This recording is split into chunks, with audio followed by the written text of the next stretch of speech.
go faster, so be patient with me. I don't want to skip things and I don't want to rush things. And I'd rather go a little too slow than a little too fast, I guess is my thought. Regardless, we're going to be somewhere between lesson 6 and 7 today. There's no way we get done with lesson 7, but I'm hoping surely we can finish lesson 6 today. So if you've got your workbook, that's somewhere around page 37 is where we'll be picking up. The text for lesson 6, which is what, as I say, we're hoping to accomplish, is actually, I say that, we're actually finishing lesson 7, but I've got this slide left over from lesson 6 that I wanted to keep going back to. The idea here is just remembering the bird's eye view of what the 10 plagues accomplished. God was not just toying with people. God was not just trying to have fun or to just vent in some way. The plagues had a great purpose. They had an amazing purpose. They served in so many ways to accomplish God's plan, not only his plan for the immediate time, but obviously the big plan to bring Jesus to us, the big plan to provide the law and allow the law to be a tutor to bring us to Christ. That this is a huge point in that story. It's a huge point. One of the things in there where you see Moses confirmed as God's spokesman. Think about that. I think it was Martin made that point a week or two back, or similar point. But the idea there is, who's our lawgivers? When you think about the two covenants, who's the lawgivers? It's Moses and Christ, Moses and Jesus. Moses, in order to give a covenant that anybody would listen to, had to be confirmed as God's spokesman. And what more powerful way could you do than this? He comes working these signs and wonders, brings them out of slavery in this amazingly powerful way. And you see constantly in the Old Testament, the prophets and the people who are striving to be faithful to the Lord are pointing back to this moment. God did this for us. This is why we must keep his covenant. We've got to be what he wants us to be. And similarly, obviously, Jesus did not come, but without a lot of signs and a lot of wonders when he brought the change, the new covenant. Obviously, we see Moses extremely foreshadowing Christ. He's an amazing type of Christ. We also see Moses' faith being strengthened. Again, because this is a character study, those are the things that I'm really wanting us to focus on. Before the first plague, when Pharaoh says, "Hey, you want to take these people out of bondage," he's like, "Well, I'm going to make it worse for you. I'm going to make you make bricks without straw. See how you like that?" And in that moment, we see Moses' faith shaken. Moses, who came into Egypt with confidence, in that moment, his faith is shaken because things got harder. Things got harder than he was ready for. And he looks to God and says, you haven't done what you said. You haven't done what you said you were going to do. Before the first plague, that's where he's at mentally. Afterwards, where we're going to see him today, standing at the shore of the Red Sea, and he says, "Stand still and see the salvation of the Lord." I mean, that's such a huge growth between those two moments, before the plagues and after the plagues. So hopefully we can kind of bookend that, at least with the kind of the bridge lesson today. All right, so these are the plagues we went through last week. We introduced 7 and 8 a little bit, but we're not going to go back over all of this. But what you see different little dynamics with each one. I think our book really well captures. It's actually a few pages back, but there's a set of 3 where the first 2 are announced, and then number 3 is not announced. And then in the next 3, 4 and 5 are announced to Pharaoh, but number 6 is not announced. You're going to see that pattern repeat itself. 7 and 8, Pharaoh is given warning, but number 9 he's not. That's just an interesting thing to see, an interesting pattern. Within these, you see a progression. You see things going from kind of bad to really, really bad, with the death of the livestock and the boils. Remember, within these 6, the progression from the wise men of Egypt, the magicians of Egypt, able to reproduce the first 2 plagues, kind of putting, basically giving Pharaoh a reason to dismiss it because, hey, we can do what Moses is doing. And by the time you get to number 6, what happens to the magicians in number 6? They're so humbled by the boils of number 6, they can't even stand before Pharaoh. They can't even come out and give any kind of advice because the boils have them so humbled. One thing I had never noticed before with the boils was he takes ashes. He takes ashes from the kilns. And, like I say, I knew the ashes, but from the kilns is probably from the brick kilns, probably where they were making bricks. So he's taking this remnant of their servitude, of their bondage, and say, from this, I'm going to create this problem for you that's going to free us, free my people. And God is so amazing. I mean, he could have done any of this any way he wanted to. One of the points, I forget exactly where it was, but somewhere in this is where God tells Pharaoh through Moses, he's like, hey, I could completely wipe you out at any time. He's like, you're only still here because I'm being patient with you. That's the only reason anybody is still alive right now. Basically, what God is saying in that moment is, you're complaining about the outpouring of my wrath, and I'm restraining myself. That's his point. I'm actually restraining myself. It's so awesome. It's so awesome to see what God is capable of. We look at this little snapshot in time, these 10 plagues, and it's such an amazing moment of God's power. And the reality is he could do anything like this and more anytime he wanted to. Anytime he wanted to. Like when you get to 2 Peter 3 and he's describing the patience of the Lord, the only reason anything continues is because I'm being patient with you. The present heavens and the present earth are being preserved by my power. That's the only reason things are still turning, is because I'm holding it together. Don't ever forget that. Don't ever. We look at these moments of miracles and signs as being such a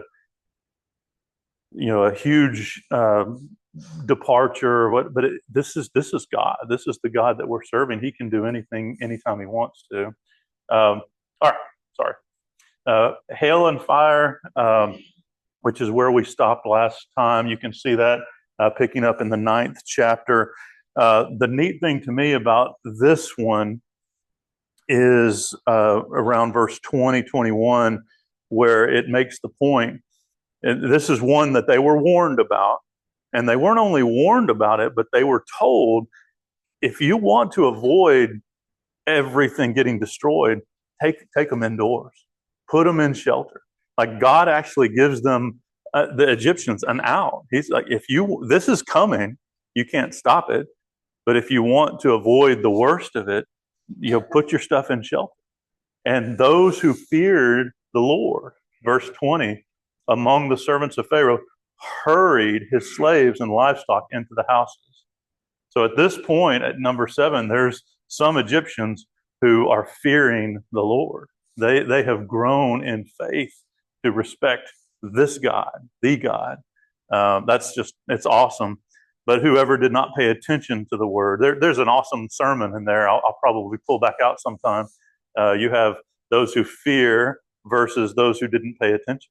Do your kids pay attention?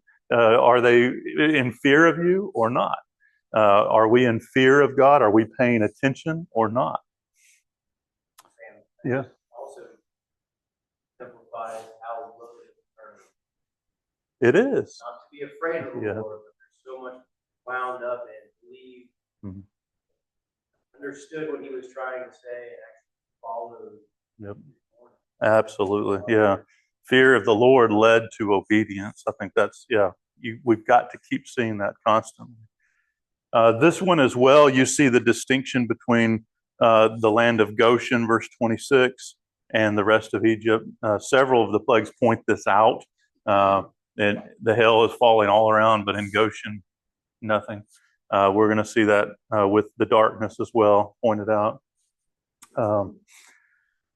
So this is one where Pharaoh seems to be really humbled. You see down in verse 27, he says, "This time I have sinned. The Lord is in the right, I am in the wrong." That's verse 27. And, Moses, as he has done before, describes the fact that this will cease. He says, "As soon as I go out of the city, I'll stretch out my hands," verse 29, and all of this will cease. But, verse 30, "I know that you do not yet fear the Lord God. I know you do not yet fear Jehovah." This is all part of a process. Several of us have talked even in class and afterwards, but this is all part of a process where Pharaoh is given multiple opportunities. We see it so clearly. He's given multiple opportunities to do the right thing. And every now and then he kind of faints like he's going to do the right thing, but he's consistently drawn back. His pride consistently keeps him from doing what he should do, from being humble under the mighty hand of the Lord. Such a great picture of what God wants us to be. He needs us. We need to be humble under his mighty hand. And this is Pharaoh given multiple opportunities to humble himself under God's hand, and he keeps getting close, or at least faking like he's close, and then turning away. You see verse 34, after the thunder and the hail ceased, he sinned yet again and hardened his heart. We've talked some about that. I don't want to dwell a ton on it, but some of the verses say God hardened his heart, and then some of them, like this one, say he hardened his heart. And I don't think that's two different things going on. I think we can understand that to be the same thing. There are certain things that God does along the path here that I think are done in such a way as to truly test Pharaoh. Like, are you gonna do what I need you to do or not? And God put a test in front of him and almost frames it in a way that it would be really hard for Pharaoh. It'd be hard for Pharaoh to let the slaves go anyway. But several different specifics where he makes it a little bit harder, and I think that's God putting that challenge or putting that are you going to fear me? Are you going to obey me or not? And Pharaoh, out of his pride, very consistently decides not to. That's the key, though, is he's deciding not to. It's his choice. Mm-hmm. Just one quick thing on that. I don't know why it may be a phrase hardening a heart and God doing that, or a lot of times people have a hang up with because it seems so like unchangeable, like God's doing this and Pharaoh's doing it, he can't really do it. The same word is more often, and in some versions, this passage is translated stubbornness. And so when I think about that, I think about too many times where I've had somebody, why are you so stubborn about it? It's like, this event has happened, and you've had a choice of how you're going to react. And had an opportunity to kind of, okay, I need to step back, look at it again. Maybe I'll do this, but sometimes we just press forward, and it ends up being more a matter of pride. That's it. Yeah. And also, I'll get to you in just a second. What we see off of that too is another thing that we do is in the moment, in the difficulty, in the middle of the plague, I'll do anything, Lord. What do I need to do, Lord? And then once it's over, it's like, it's over. I guess I can do what I want to again. Yeah. What you got, Jim? Very often when you study in plagues and that this is extended over a pretty long period of time. Death of the livestock, hail and fire will bring the livestock in. Well, where did you get that livestock? There must have been some time. I think we need some cattle over here. Whatever. But that again, government issue. Pharaoh is really having the expense of his entire crying. Mhm. And he's causing everybody else to play around. Yeah. His rulers are gonna say, Yeah. Yeah. We're going to get, that's the next chapter. That's a perfect introduction here. So when you get to the next plague, locust, chapter 10 is where Jane's quoting for us here. You can see verse 3 is where Moses and Aaron go back to him to say, how long will you refuse to humble yourselves? That connects directly with Rhodes's point. If you refuse to let my people go, tomorrow I'll bring locusts into your country. So verse 7, Pharaoh's servants say to him, how long will this man be a snare to us? Let the men go that they may serve the Lord their God. Do you not yet understand that Egypt is ruined? This is the case at this point. The crops have been destroyed. The livestock has died. All of these painful boils and everything else. Egypt was ruined, and this is before you see the darkness. Before, and even the locust. To your point about the passage of time, it makes the point that with the locust coming in, that there was some green left. I mean, whatever the hail didn't quite destroy and had kind of started to reconstitute itself. It's like, well, now the locusts are going to get it. You know, you saw a little bit of hope, and now God takes that away too. Took you all the way back to the fall. Well, apparently more than one day because Moses asked Pharaoh when did he want the frogs be gone. He said tomorrow. Yeah, we talked about that last week. Martin had a comment about that. Even though he wasn't here, he had already pre-planted a comment about the frogs. That Pharaoh was content to spend one more night with the frogs, which is kind of an interesting picture of how a lot of times we're content to spend one more night in our debauchery and our sin. We're so reluctant to give up our sin that we'll spend one more night with the frogs, I think was your point. Yes, sir.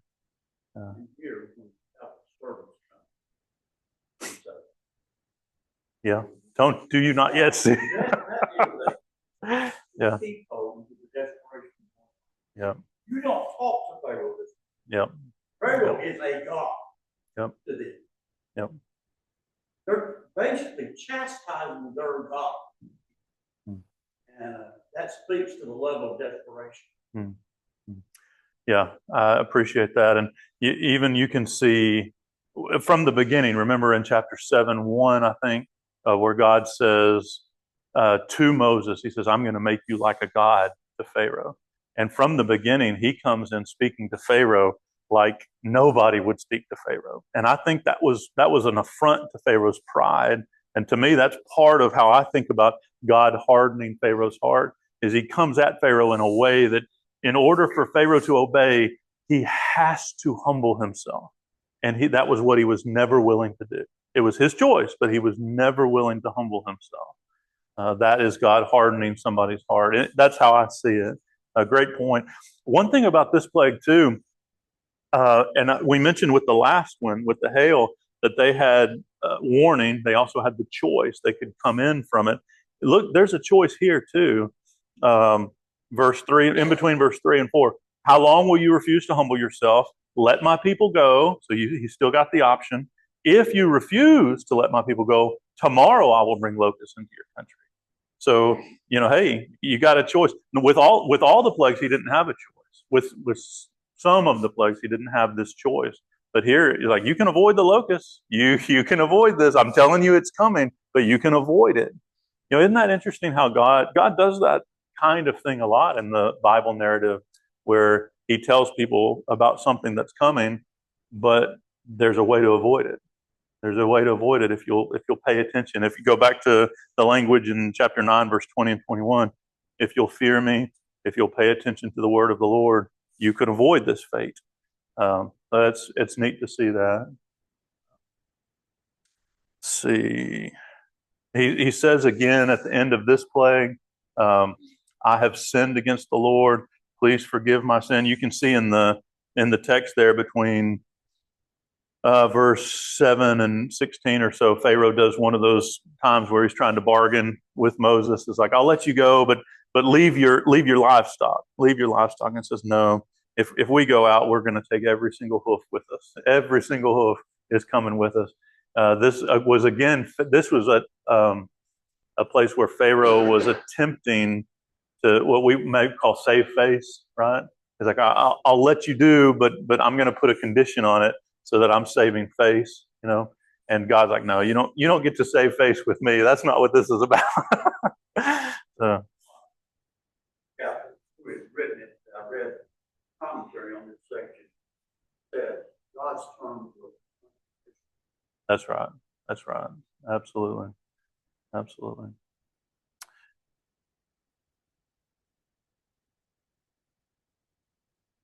Okay. Yeah. Yeah. Yeah. Yeah. I appreciate that. Yeah. And this, if I understand the text right, well, I guess it's the next one. I'm sorry. It's the next one where he says, "This is the last time you'll see my face." That's the end of the darkness. So, with several of the plagues, they just stop. You know, Moses says, I'm gonna step out. I'll raise my hands, and it'll stop." Some of them were not told. Like with the Nile turning to blood, there was it 10 days, I think, and it it doesn't really say how it stopped or exactly when it stopped. It was just we had moved on. Now we have frogs. With this one, there's something that's attributed to the stopping of the locusts. Y'all remember that? that was starting. And brought them in. Okay, that's fair. That's fair. Absolutely. The wind brought them in. Wind takes them out. You see that in verse 19, a strong west wind. You see this with some of Jesus's miracles too, where some of them he just speaks and it's done, and some of them he uses things, he uses surroundings like the mud in the eyes, and he'll touch them in a certain way. Here, God uses a strong wind to drive out the locusts. And to me, it's just a reminder God can do anything He wants, any way He wants to. Sometimes, I think very clearly, sometimes God uses the world. He uses nature itself to accomplish His purposes, and this is an example of that. To me, if I'm Pharaoh, I'm sitting there saying, "Well, hey, the locusts are gone, and was it really Moses that got rid of them? I mean, there was that strong wind that came in, and now there's no locusts." So to me, you can just see how Pharaoh could think, "Oh, yeah, this was going to happen anyway." Again, recognizing that God is in control of everything. This is why I think when something happens in our lives, a lot of times we're kind of, oh well, maybe this is God at work. Maybe this is God trying to tell me something. And to attribute motives to God, I think we have to be very, very careful. You can't figure out the mind of God in that way. But what we can do is say all good and perfect gifts come from the Lord. And anytime something good happens, this is from the Lord. And even when the challenges come, you can say, well, this is from the hand of the Lord. There's probably a lesson in this somewhere for me. Number one, don't lose faith. Number one, don't give up. So I think it's just so powerful to see that. God, again, He can do anything He wants to, any way He wants to. All right. What is unique about the darkness, or what comments can we make about the darkness?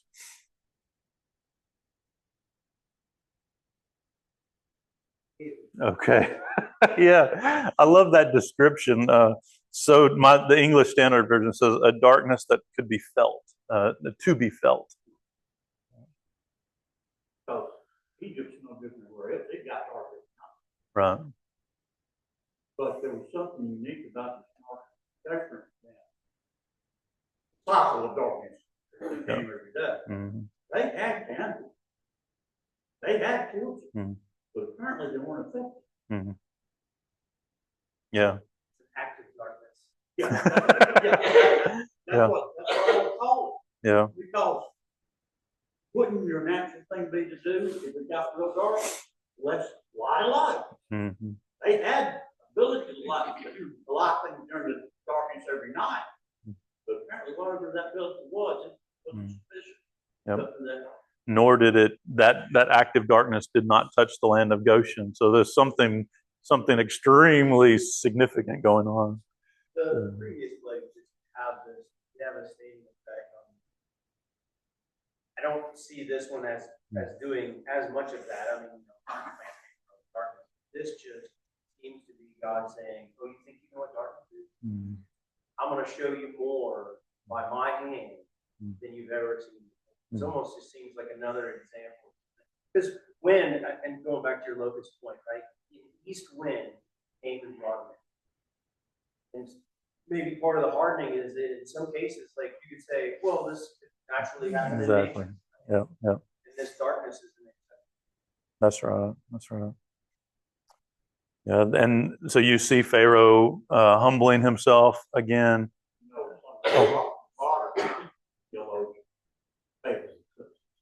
Right, right, Well, that's interesting. Next door in Goshen, right. they didn't have any fish. That's right. Yep. Great point. Great point. So also like hail, storms can be, we can move along. And miss a We saw town. some of that yesterday, you know. That's true, right? But don't miss swaths. Yes, that's right. That's right. Yeah, or last 3 days. Yeah, yeah. No, I think the point about the candles too makes a really good point. This was something beyond what they had experienced before. I think that's pretty clearly described. Yeah.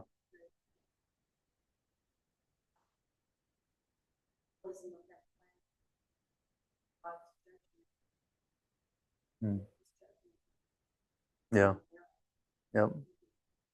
So this to me is just kind of a curious thing to think about, but you know, in the beginning, God created light. And then he created the sun, the moon, the stars. Like, well, wait a minute. What was producing light before the sun and the stars? You know, there's something interesting about that. There's always been this perfect symmetry between the creation story and the end of Revelation. Hmm. In the creation story, you had the light, darkness, or you had the light, you created light. Both of the sun and the stars. The end of Revelation, when it talks about the new Jerusalem, it says they have no need of the sun or the moon, or God is their light.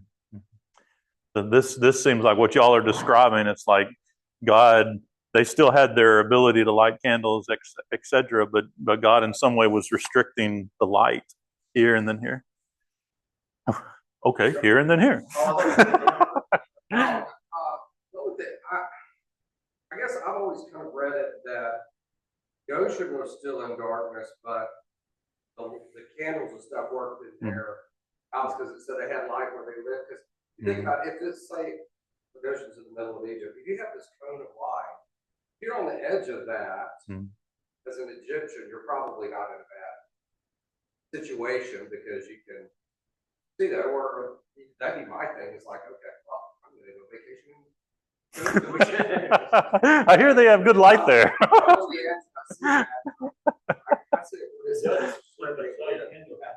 Yeah.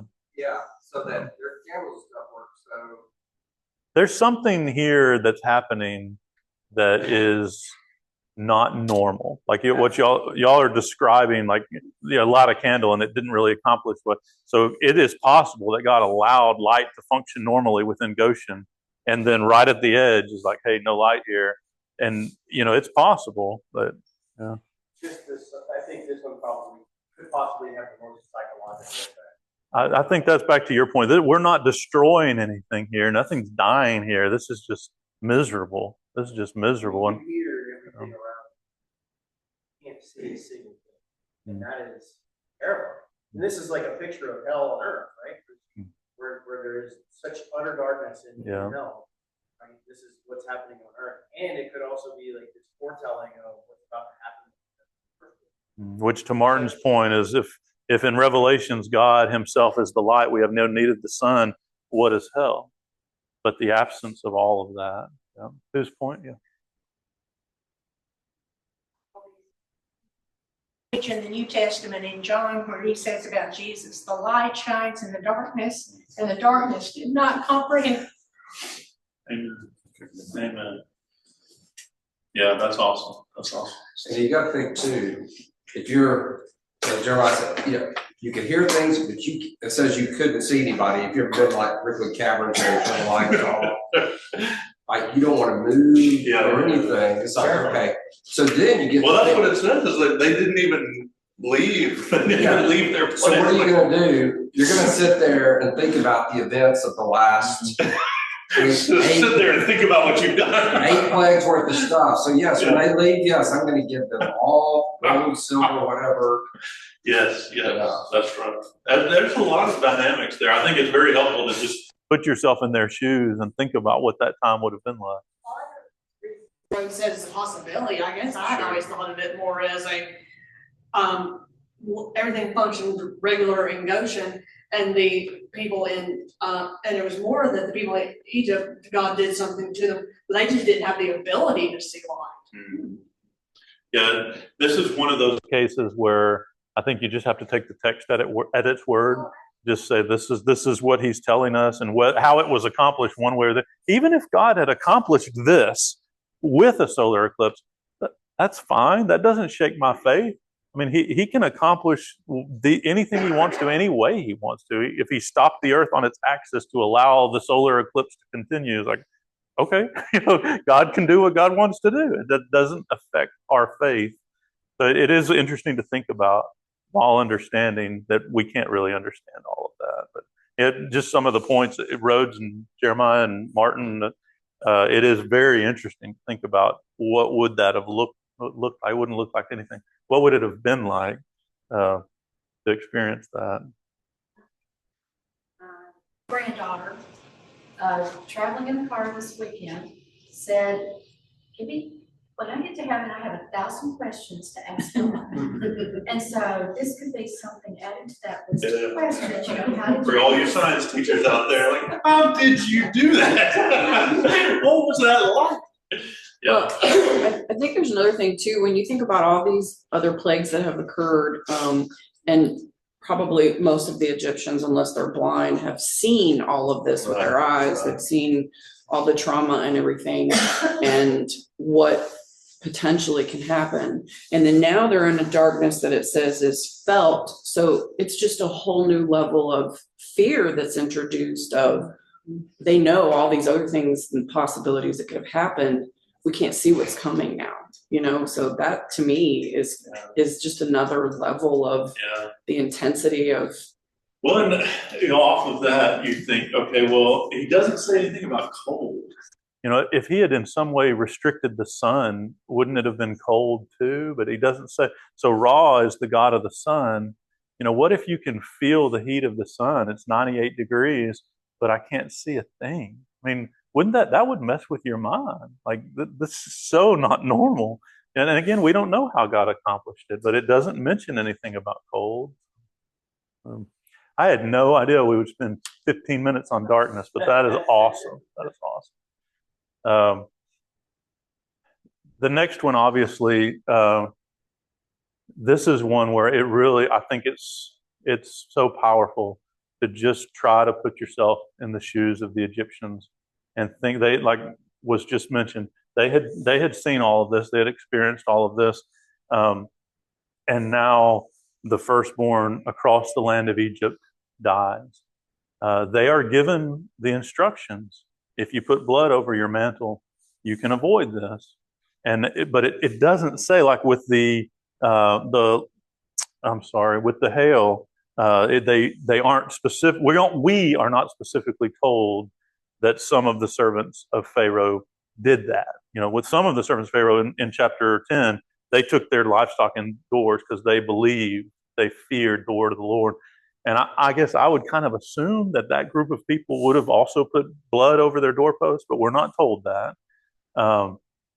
What we are told is that every house in Egypt was affected. So that why between the hail and this one did these people stop fearing the Lord or stop obeying? I don't know. There's a point to be made even about the announcement, probably several points actually. But he describes the one more plague. So Moses is told this is going to be the one plague, the last plague. And then afterwards, you're going to come out with all the riches of Egypt. That was prophesied beforehand, that they would plunder Egypt. So this is the culmination of that. He's going to go through about midnight, verse 4. The firstborn of the land of Egypt will die, from the firstborn of Pharaoh all the way down even to the livestock. But not even a dog will growl against the people of Israel. Verse 7, that you may know the Lord makes a distinction between Egypt and Israel. So you see Pharaoh taking that in, Pharaoh not listening, verse 9 and 10. And then you have the instructions about the Passover, which we may not have time to get to today. So then skip down.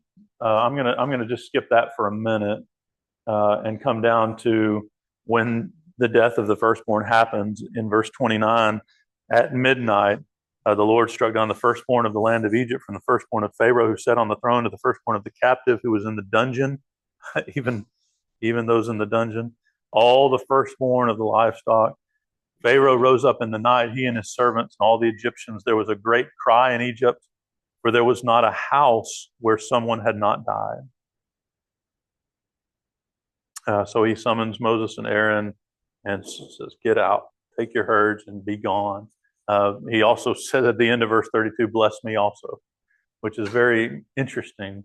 And again, if you can put yourself in their shoes and think about what this would feel like, think about what has happened. It's, obviously extremely humbling, unbelievable. Should this have come as a shock to anyone? That's kind of the interesting thing, or at least a interesting thing to consider. Go back for just a second to Exodus 4. This is before any of this happened, any of these plagues. And in Exodus 4, down toward the end, 22-ish, when God is calling Moses, telling Moses to go back, verse 22 of chapter 4, then you shall say to Pharaoh, thus says the Lord, Israel is my firstborn son. And I say to you, let my son go that he may serve me.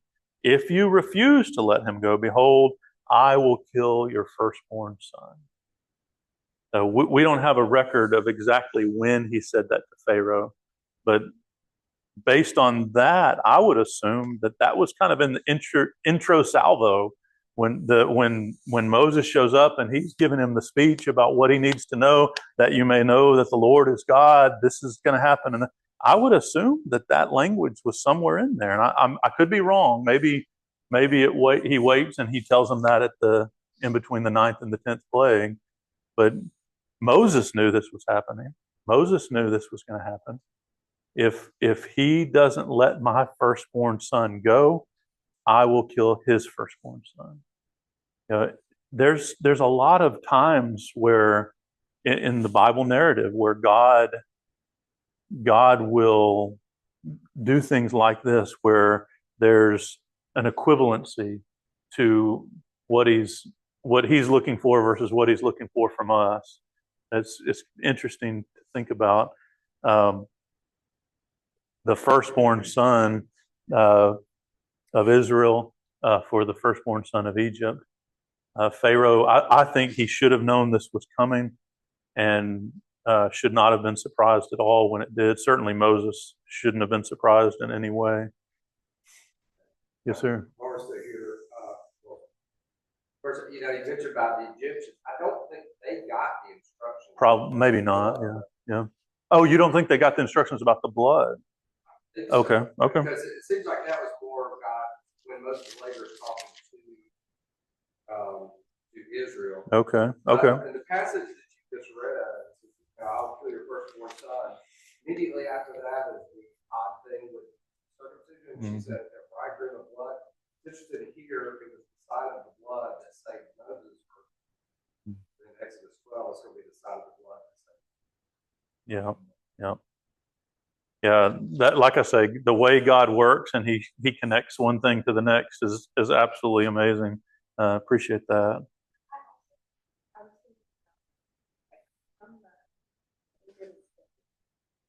From the perspective of just like an Egyptian who has no ties, Mhm. doesn't, has been witnessed all of these plagues, the lack of, or like the losing of faith in what like that's their God.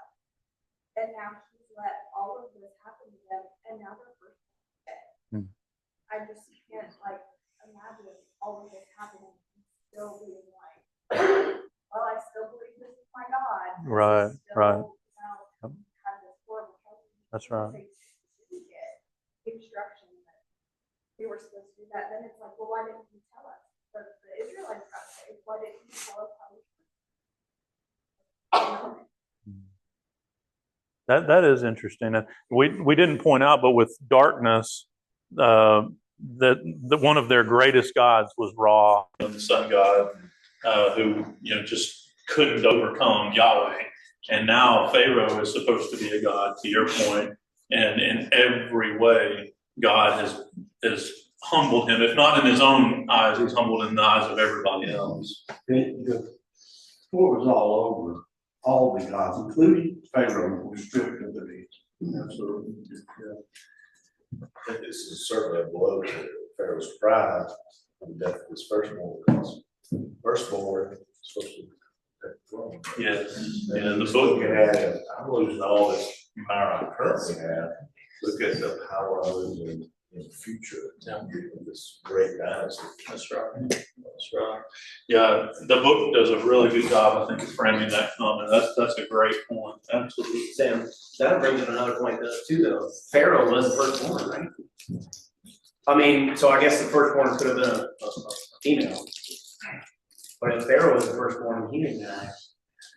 God keeps Pharaoh alive and watch the destruction of his. There's some theories on that, but I would actually assume that he's not a firstborn because he survives this. Well, that's my But he point. normally would have been.